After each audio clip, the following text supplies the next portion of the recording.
So if you're a business owner, a leader, a manager within your business, then listen in to the next few minutes and I'll talk to you about the 9 steps to really mobilising your team.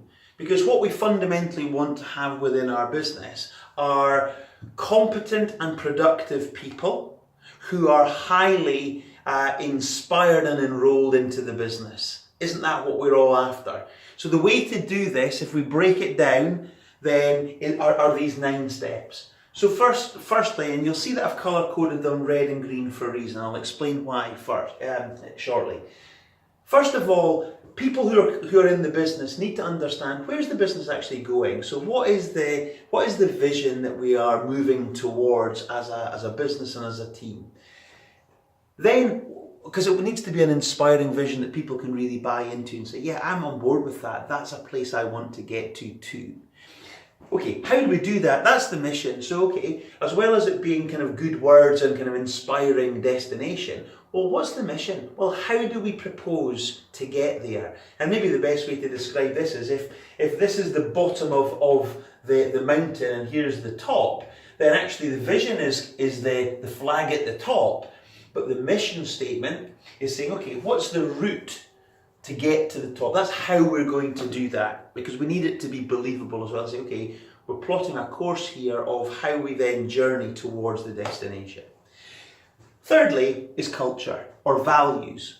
So how is it that we'll behave on the way towards the destination? So as a team, what are the things that are really important? Now, Clive Woodward, the English rugby coach and also Team GB performance director, he talks about teamship. You know, what are the rules? What are the ways that we will behave as a team in order that we really kind of stay tight and always together in order to accomplish the goal?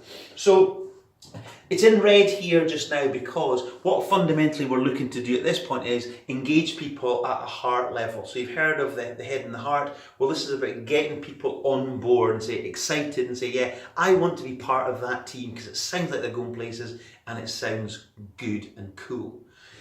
Once we've got people engaged there, what we also need to do now is tap into the emotion. The logic, and that's why it's in green.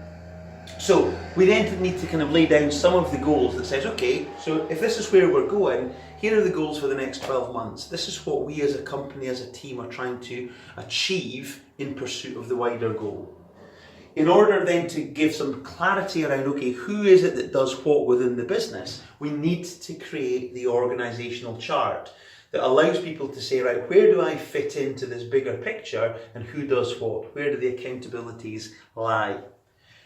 Within each org chart, of course, there's going to be those little boxes. Now, those boxes are the roles. So what we need then are role or job descriptions. Again, don't worry about the people who are in there. What do we need that role to do in terms of its accountabilities and the responsibilities that fall within that? We need to be tight on that. One of the key things that drives workplace stress is role ambiguity. I just don't know what's expected of me.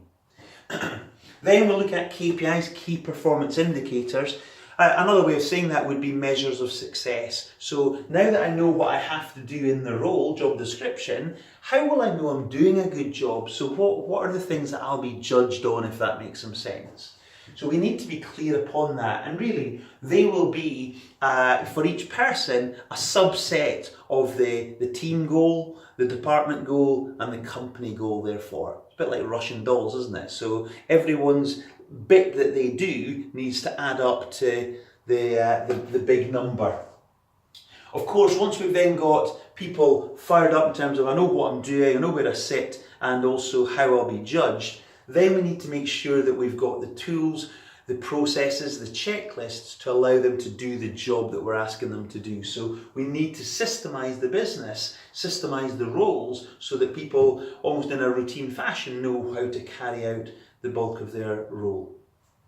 And then finally, at a company level, but also by department and team level, do we actually have a reporting system? So I call this the dashboard for the business, but is there a mechanism that we have that people are familiar with that says, right, we know what the key things are that we should be looking at within the business, and that can be financial, sales and marketing, operational and people. Those are the four key areas that I like to focus people's attention on, to say, okay, how is the business doing, almost at a kind of a top line level that says, are things going well? So are things green? Are things okay, amber? Or are there warning lights flashing? Are they red? In which case we need to dive in and just see what else we need to do to fix things. So those are the 9 steps to really truly mobilising the team. We're absolutely at this point engaging with people's logic. They need to understand what it is that they need to do. But first of all, we need to get them on board, engaged and enrolled into what the company's all about.